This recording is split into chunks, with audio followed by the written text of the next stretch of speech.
So I guess so linked లిస్ట్లో మన next method వచ్చేసి ప్రింట్ లిస్ట్. ఓకే, సో లిస్ట్లో ఉన్న మనం అన్ని వాల్యూస్ని ప్రింట్ చేయాలి. ఓకే, సో ఇప్పుడు మన కోడ్లోకి వెళ్ళి ఈ మెథడ్ని ఇంప్లిమెంట్ చేద్దాం. సో ఇక్కడ ప్రింట్ అనే మెథడ్ని క్రియేట్ చేసుకొని సో మనం ఇక్కడ let values equal to empty అరే.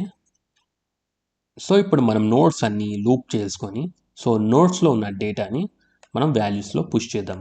ఓకే, సో ఇక్కడ let current equal to this dot head.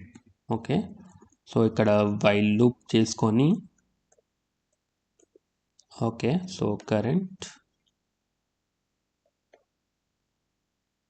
So ఇక్కడ values dot push current dot data.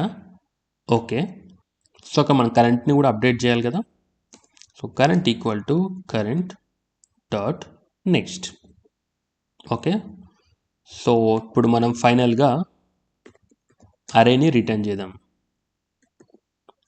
Okay, so ఇప్పుడు మనం ఈ మెథడ్ని ఎగ్జిక్యూట్ చేద్దాం. సో ఇక్కడ console dot log my list dot print. Okay, so ఇప్పుడు మనం ఈ కోడ్ని రన్ చేద్దాం. Node linked list dot JS. So మీరు ఇక్కడ చూడొచ్చు నాకు 3, 4, 5 వచ్చినాయి కదా.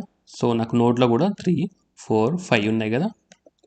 ఓకే, సో ఈ విధంగా మనం ప్రింట్ అనే మెథడ్ని ఇంప్లిమెంట్ చేయాలి. ఓకే, సో ఐ హోప్ ఈ వీడియో మీకు అర్థమైంది అనుకుంటున్నాను. ఒకవేళ అర్థమైతే లైక్ చేయండి, షేర్ చేయండి, సబ్స్క్రైబ్ చేయండి. Thank you, bye.